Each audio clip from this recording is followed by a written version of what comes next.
Hey, good morning. This is Tony, 456 Chevy Trucks. Today we're going to be out in the shop taking a look at a small block Chevy. It's going to be a donor motor for a little 64 Chevrolet truck. We're having some coolant in the oil pan, so we're going to have to get into the bottom end of that thing and see what's going on. Let's go take a look.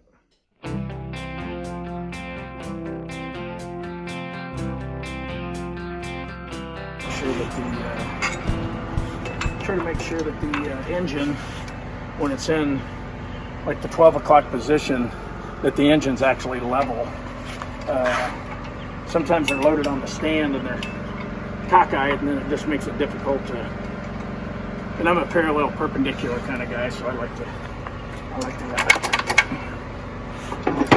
have it when it's resting in the upright position, it's level, and when it's resting in the when it's upside down, it's level. Doesn't make you a better mechanic, but it's just a personal preference. So what I mean by that is, if you look at a motor, if you lay the level right across here, and that's level, I like this to be level, so that when we put it in the stand, if it's level here, then it'll be level there in this index. Project you're working on, but what's that one in the background? What's that Pro Street 66 in the background? What's the story on that? Like folks might be asking about that Kansas City Chiefs mobile in the distance. I just zoomed in on it. What year is that truck? That's a 1964. 64 GMC one-ton panel, which is fairly rare. Really. They make a lot of one-tons, and the ones they did, got used up. The mechanic, the plumber, the carpenter, build and pull of tools and mobile workshops, so they got used up a lot. So there's not a lot of them still around that are streetable, unless somebody throws a lot of money. Disassemble and reassemble a 60 to 66 Chevrolet truck with everything that's in that rolling tool cart. And the good thing is you don't have to get a second mortgage on your house to buy the tool cart. I think I got that at Costco probably 10, 12 years ago. And just basic tools. Doesn't take a lot to work on these old things. Pretty much everything. So now let's get this bad boy back out here. Now what we're going to do, we're going to rotate this. I'm going to rotate this motor.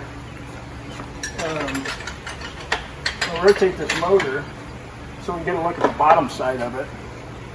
See if we can figure out what this water jacket breach is, why we're getting coolant in the oil pan. So we'll do a little rotation here. This goes back to what I was saying about trying to keep the motor in the rotating the crankshaft so I can get the lobes high on the hydraulic lifter. So we're going to pull these out, because when you turn the motor, invert the motor, you don't want to drop your lifters out on the floor. So as they go through the exhaust and compression stroke, they'll come to the top of the lobe on the cam, and getting where you can grab onto them with your fingers is essentially what we're doing here.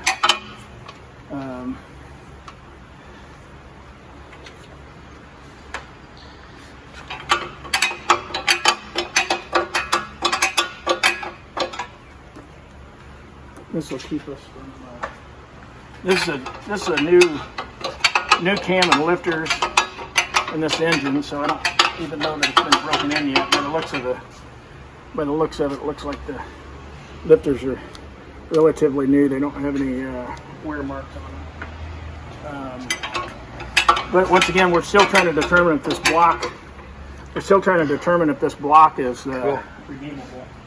So at some point, once we determine that, then we'll go through assembly protocol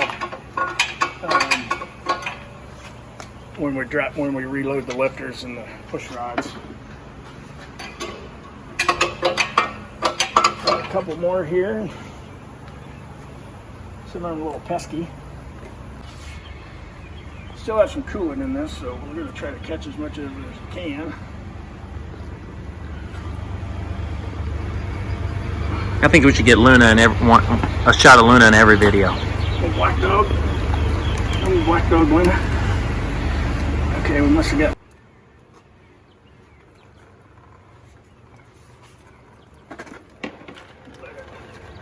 Weep out its juices. Pull off the gasket looks pretty good.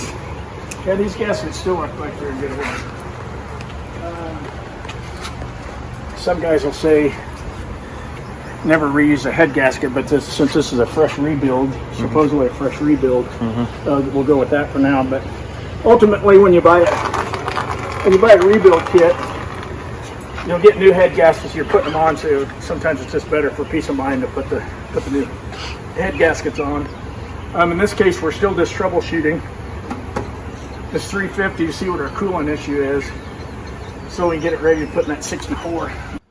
So the detent, or with the pin locations on this motor, I like the motor to be level when I'm either at vertical 180 or 90, either way. It's just better ergonomics when you're working on something. So now what we'll do is, looks like we're losing a little oil as well, which is to be expected since it was in fact a running motor. Might be able to twist this off since it's a new one, but perhaps not. So, do this without destroying this. It's a pair of oil filter.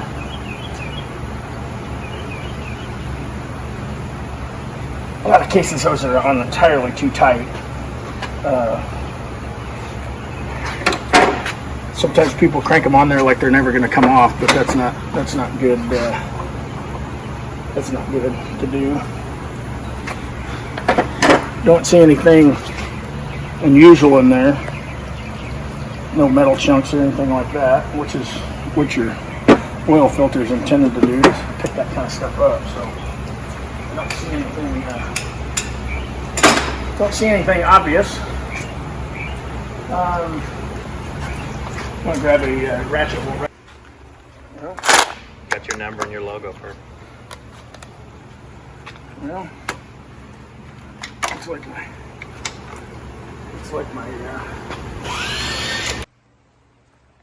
Okay, so we're just going to rattle these off.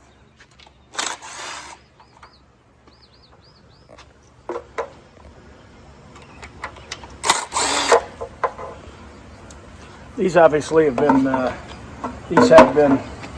These have been replaced because those are grade 8. You can tell they got the gold cadmium on them.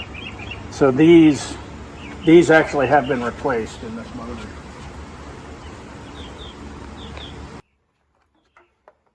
I'm really big on bends and stuff. Taking something apart, bend your parts, set it over to the side.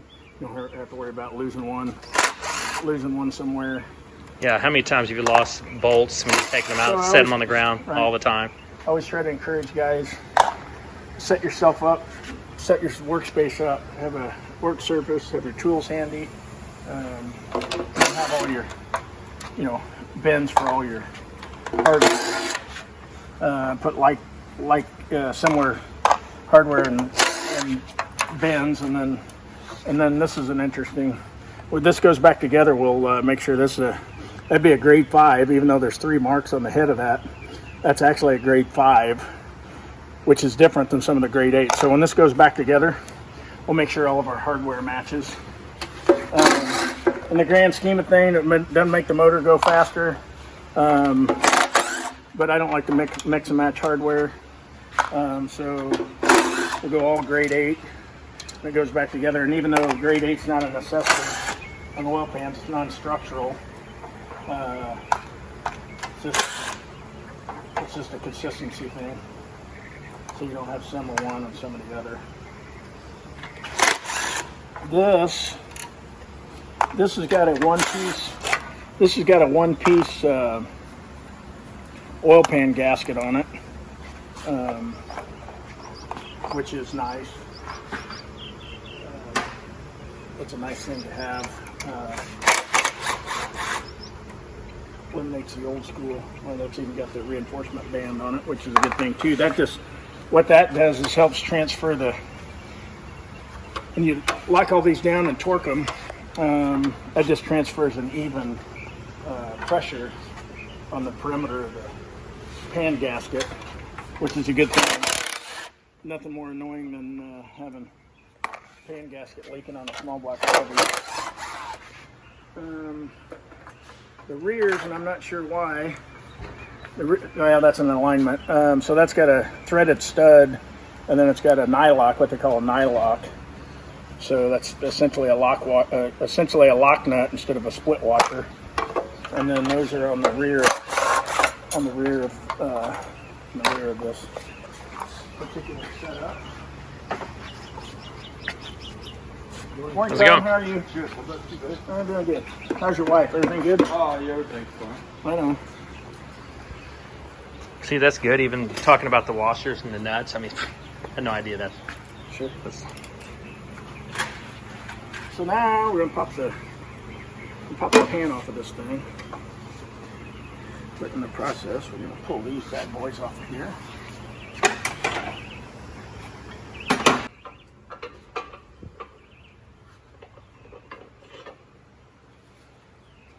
Pull these reinforcement plates off of here. And then if this is glued down, in theory, if this is glued down well, it's not gonna surrender very easily.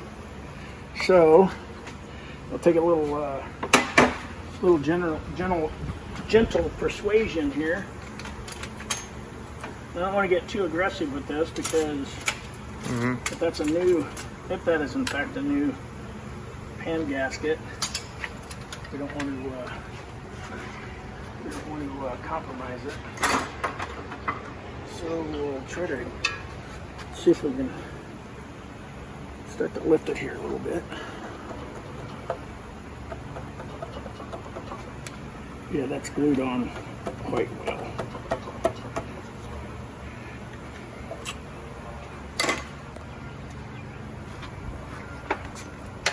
is that actual glue or is that an actual gasket? It's a gasket, but it's got RTV on it.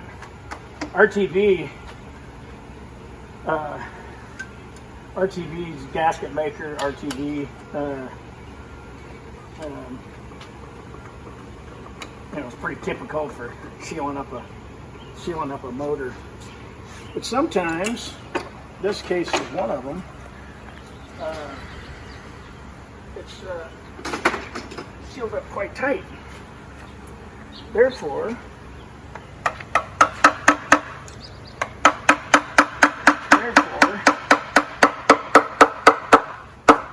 yeah, it's quite tight.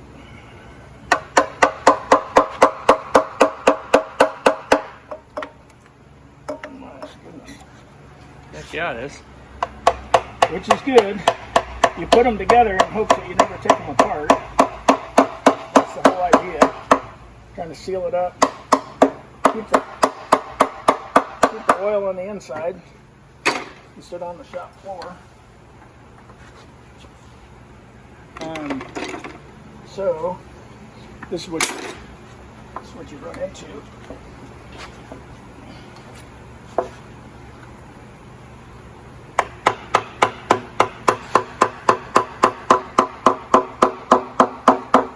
Unfortunately, probably gonna have to replace this gasket because this is glued on. Looks like both surfaces are glued on.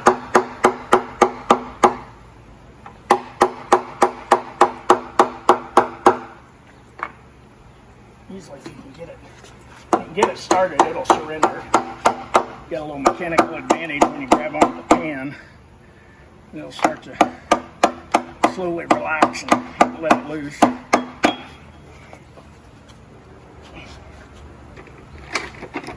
Get your workout, man. Yeah.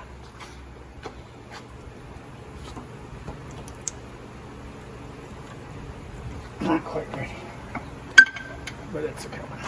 There we go. You probably heard that little There's that little pop. That's the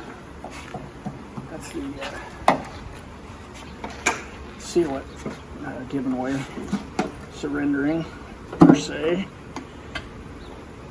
You always want to be careful. These pans are made of sheet metal, so even with the flange,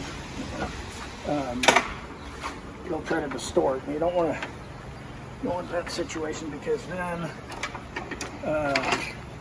it's not going to seal good when you put it back together. Now this one looks like it's been sealed up quite nicely, quite good. I did unfortunately put a cut in it, so we will have to replace this pan gasket. Okay, so there's the money shot. Obviously with that milky, start getting milky oil like that, that's typically, that's what the oil look like when it's mixed with coolant. We'll start to get milkshake looking coloration and consistency. So set this over here out of the way. So what we're looking for here, the whole reason to pull that we pulled this pan is because we were getting coolant. We were getting coolant in the pan, so we're wanting to do a bottom end inspection, see if there's anything obvious where we could tell that we got a coolant jacket issue. Because as you know, the coolant should not end up in the oil. So what we're hoping to see is something very obvious, which would be that's part of the casting of the crankshaft. This is a 2-bolt main. This is a 350 5.7 GM crate motor. This is a 2-bolt main. When they talk about 2-bolt and 4-bolt mains, these are main caps. They call them mains. These are the main caps. That's what the crankshaft rotates on an axis right through here. So when there's 2 bolts holding down the cap, it's called a 2-bolt main. And then when there's 4 bolts, it'd be a 4-bolt main. So it's a quick visual identifier, number one. Secondly, these are rod caps. So when you hear about spinning a bearing, spun a bearing on the bottom end, it's either spinning a main or spinning a rod bearing. That's the lingo. That's what they're talking about. I can tell this motor's been taken apart and reassembled, because you'll see on the back of these rod caps, that's hole number 2, so that's got a 2 on it. Obviously this is 1, and you'll see as you go down the line, 3, 4, 5, 6, 7, 8, the back of these rod caps. So the rod cap should stay with the rod cap should stay with the rod itself. So when you're pulling the motor apart, you always want to keep the rod and the cap together. So when you're putting them back together, they mate back together like they're supposed to. And again, I don't see freely spins, which is a good thing. We were anticipating seeing either some debris in the oil pan, or a portion of the block casting broken off, which would then breach a water jacket, because the amount of coolant that's going into the pan would indicate it's more than just a hairline crack from a frozen block or whatever. But I don't see anything. That would lead me to believe. I don't see any broken off chunks. Should I snap some pictures? Sometimes if you get what they call piston slap, that little skirt of that piston will break off right there. But I don't see anything like that. Let me get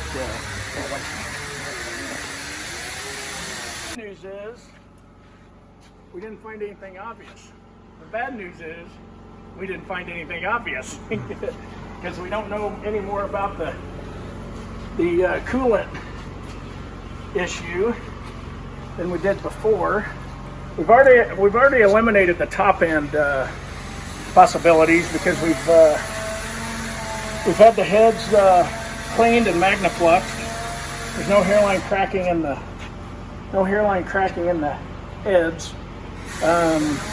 We will deck the heads and deck the block, but we're still puzzled here on how the coolant's getting in the oil pan. So when you've got that much coolant going into the bottom end of the motor, it's typically a pretty obvious. It's a pretty obvious thing, but I do see some sludgy, like this here. That's pretty sludgy. Actually, frankly, it's quite dirty. I don't feel any metal particles, which is good, and I don't see any metallic in the sun there. I don't see any. Those are just telltale. What's that there? That's the oil pickup. So as you see, there's a screen in the bottom of that oil, or in the oil pickup. So if you get any big chunks, this is the oil pickup. So as the oil pump, this is the oil pump.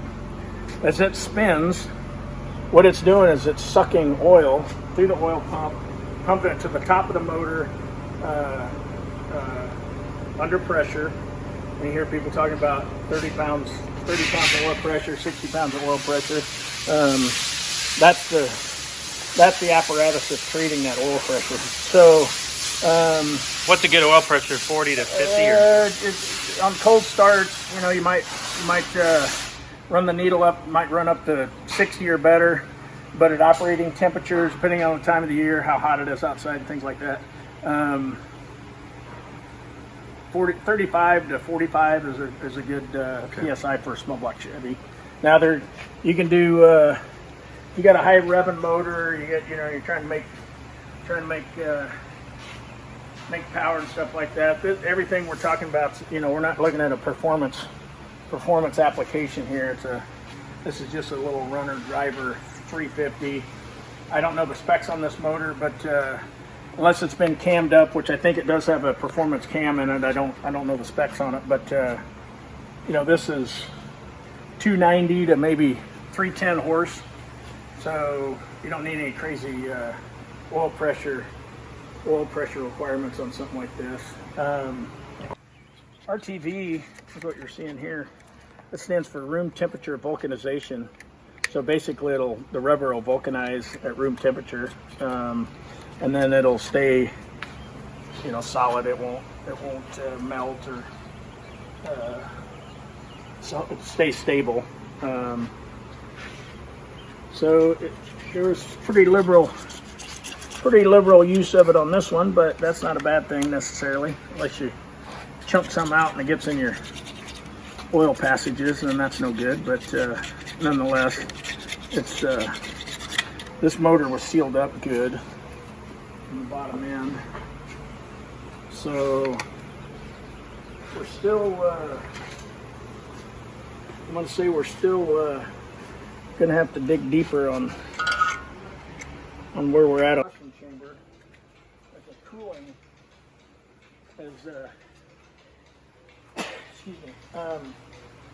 combustion chamber, and then around that the water jacket in the casting of the block.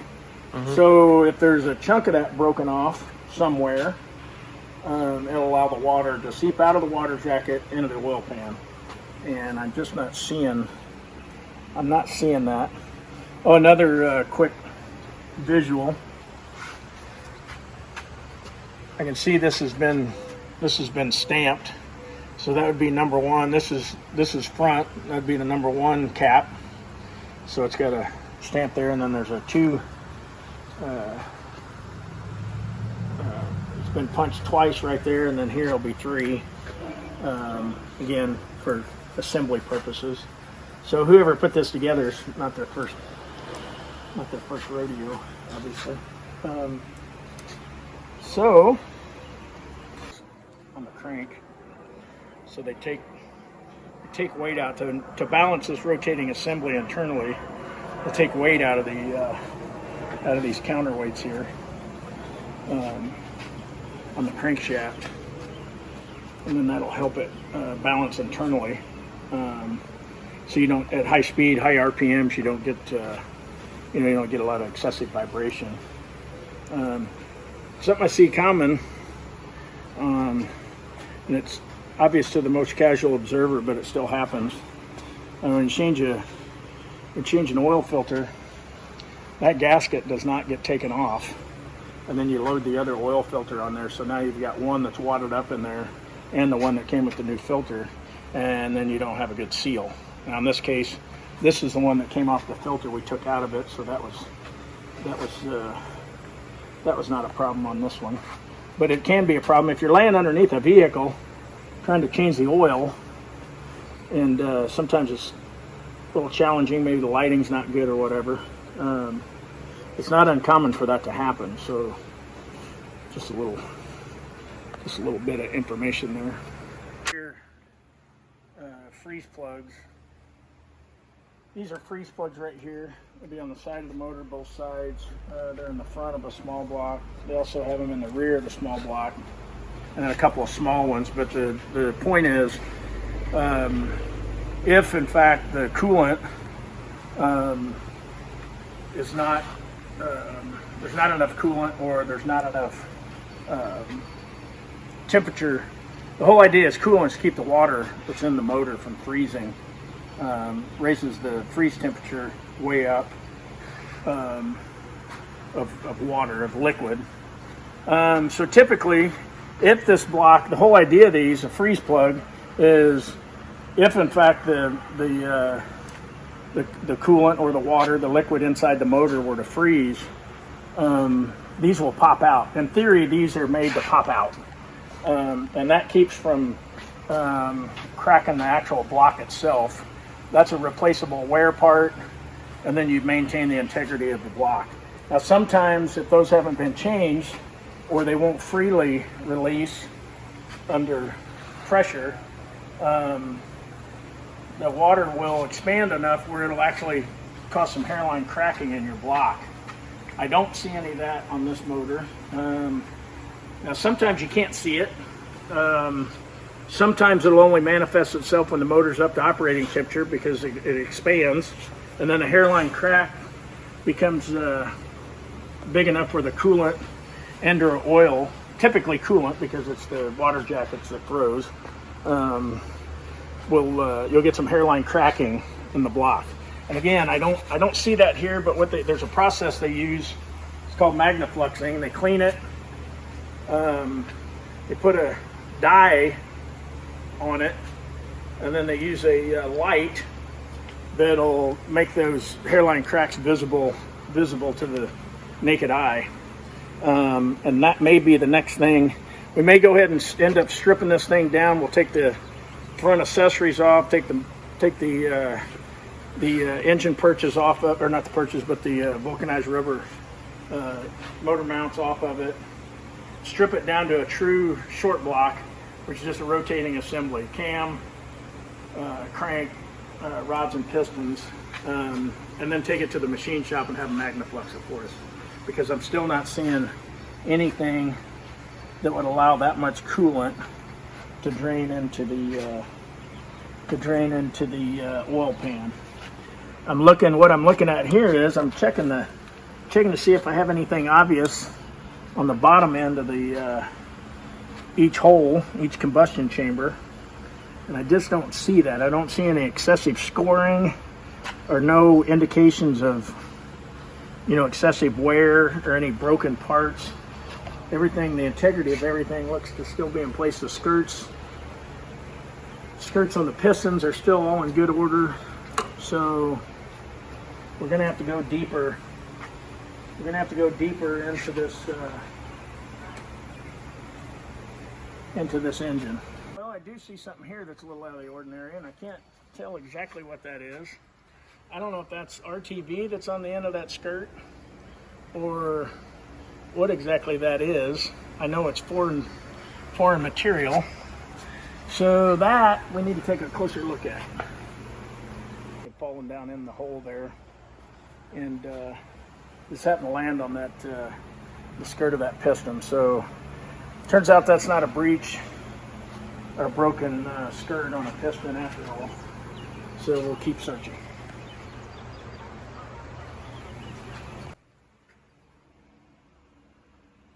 Like, what are those numbers? Any idea? Those will be casting numbers from the manufacturer. You see the arrow on here. It's difficult to see because it's a little dirty, but there's a forward-facing arrow right there. That means that is towards the front of the motor. So when you're doing a lower end assembly, you're going to pay attention to that. That is important. If it's not on there correct, you'll get some walk on your bearings won't go in right. They won't index properly. So that's important. The directional errors on the caps are important to make sure you observe those. And again, these are just casting numbers. If you were to look those up in a GM casting book or online, do an online search, that would tell you the particulars of these particular rod caps and main caps. I'm going to rotate the assembly, and what I'm trying to do here is I'm trying to get the piston at top dead center, so that exposes as much as possible of the lower end of the combustion chamber. So I'm going to start on this side right here, and I'm going to get that piston essentially at top dead center. It doesn't matter if it's on the compression stroke or the exhaust stroke. Just trying to get it up to where you can expose as much of the combustion, because what we're trying to do is see if there's a breach in the combustion chambers that might cause that hairline cracking. I don't see any on that side. So while we got it rotated, we'll check the other ones that are at top dead center. Again, I don't see any obvious breach in the cylinder walls. No excessive wear. There is a little bit of surface, I wouldn't say surface rust, but you can tell the motor hasn't been exercised a whole lot because there's some surface material, but nothing to be concerned with. So again, we're rotating it so we can expose as much of the cylinder walls as possible, but rather would allow the coolant to spill out on the ground, or oil. If those are plugs into the coolant jacket, coolant would come out if they weren't there, and same being the case if that was in the. But I don't think there's any oil passages down in that part of the block. So I'm going to say those are coolant passages, but they're in, so that's not. Okay. So now I want to flip it back over, and flipping it back over, what we're going to try to do is we're going to drop each piston in each hole to the bottom of its travel. That way we can see as much as the cylinder wall on all the cylinders as possible, and see if there's anything obvious. See if there's anything obvious on the top side, since we've observed the bottom.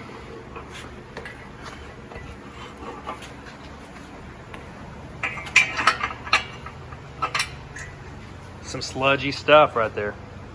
Yeah. Should have put my catch pan down, but I didn't. So we'll catch pan it now. All right, so now what we'll do is we'll rotate each one, and we'll see as much of the cylinder walls as we can. So this appears to be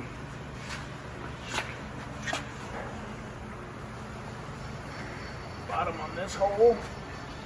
Then we should be bottom, close to the bottom on this hole.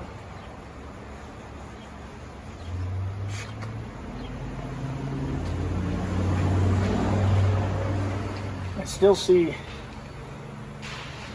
perhaps it's hard to say for sure, but I can still see a little bit of cross hatching in here is what you would expect to see on a freshly honed motor.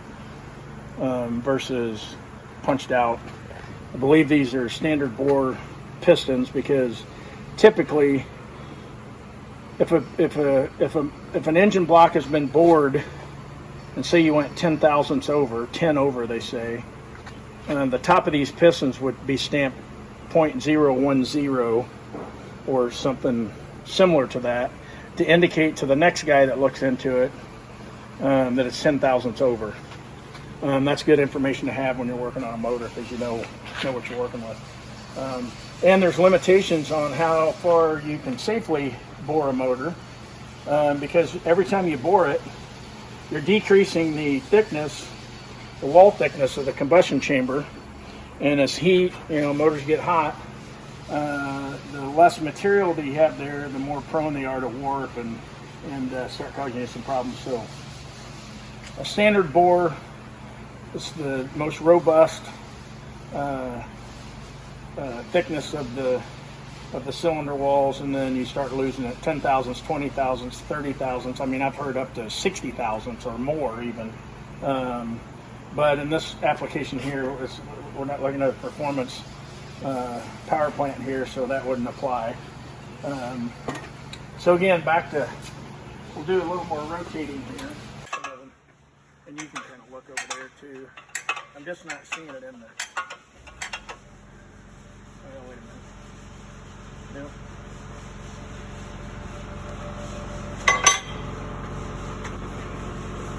I didn't see anything abnormal. Yeah, weren't you expecting to see something weird, or based on? Absolutely. There's nothing weird. Absolutely.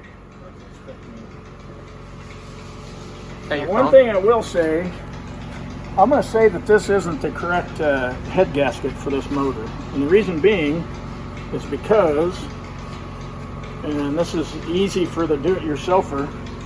If you see that outline right there, that outline right there. Here's the water jackets in this engine. As you can see, do a quick looky here. Got two tiny holes here, one tiny hole here, there, one tiny hole there. But if you look, it's covering it up. That's substantially restricting the water flow. Now down here, these holes are smaller than those, and this one here is plugged up entirely. Oh my God! So I'm going to say that this is not the correct. This is not the correct valve or head gasket for this application. Would that have anything to do with restricting? I don't know if that would necessarily affect. I'd have to think about that. Like that's a small hole. Right. So that those should be free. Wherever there's a hole in the block, there should be a hole in the gasket. Otherwise, you're restricting either the bolts dropping in or the coolant freely flowing. In this case, that's substantially reducing. These holes are smaller. This hole's not there at all. That hole's substantially smaller than the water jackets in the engine. So that may not cause the problem that we're having, but that's not helping the problem either. I may have to. What do you got here? Oh, that's cool. I may have to shut the door down. Camera out. So this, I'm just glad we're doing a V8 and not a proctology exam. This looks way better anyway. So now what we're going to do, I'll get over here where we can see. We're going to see if we can see anything obvious.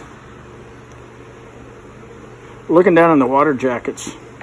So what you see there, that is, it's difficult to see, but that is the cylinder wall in the casting. I will say this block has never been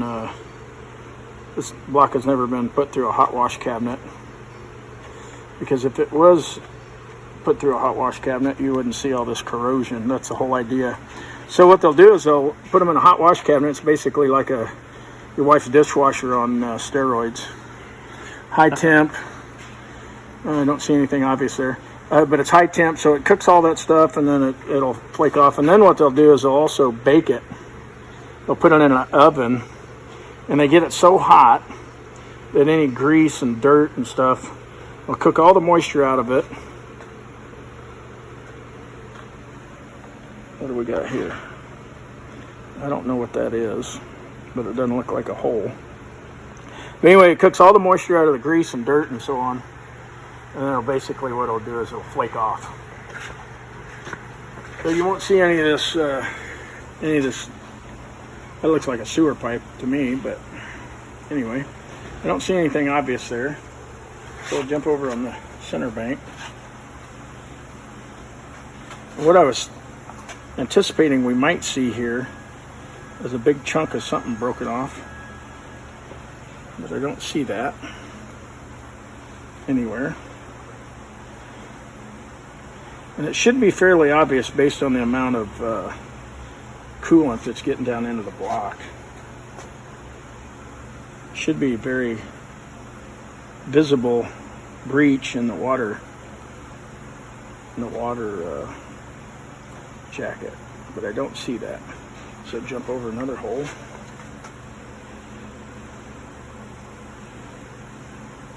That's looking towards the outside of the motor. Again, left and right there, those are water jackets.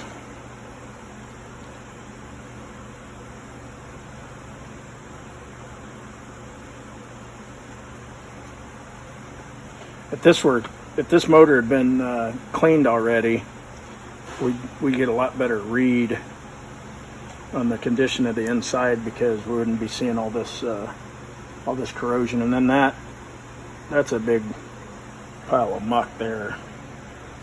I can see down in the hole.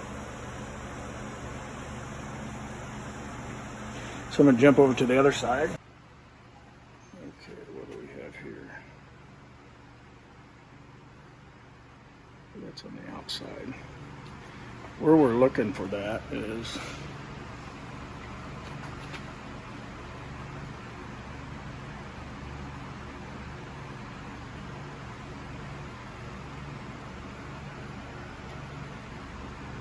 I believe that's just a reflection on the end of the camera. There's a light on the end of this digital camera. Mm-hmm. So some of what we're seeing is reflection. So jump up again. Again, this is all